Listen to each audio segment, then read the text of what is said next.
In this video, we're going to demonstrate how to fold a Huck towel and also show you how it should fall open when you are using it to drape a patient if it has been folded properly before being placed in the pack. Lay the towel in front of you with the long edge facing you and fold the towel in half lengthwise. Then fold one edge back towards the center, lift it up so the other edge folds back toward the center. Now, again, fold in half, fold one end back, fold the other end back, put a little tab on the end to make it easy to open. Fold in half, fold the edge back towards the center fold, other edge back toward the center fold, fold in half,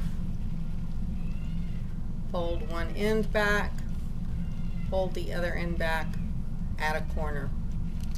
This is a standard accordion fold that's used for Huck towels, for drapes, and for gowns.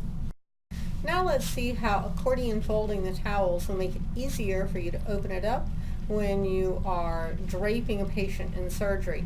Of course, in surgery you would be scrubbed in and have on your gown and gloves. You see Tiffany has her hands at each end, her fingers are under that top fold, and then she's rolling the ends of the towel over to protect her fingers before laying the drape on the patient. Let's take another look.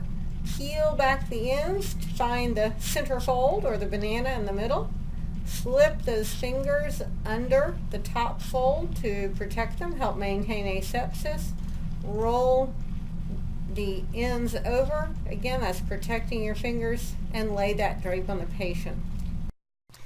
You'll work a lot with Huck towels in surgery, so be sure to take time in lab to practice correctly accordion folding the towels and then correctly opening them to drape a patient during surgery while maintaining asepsis.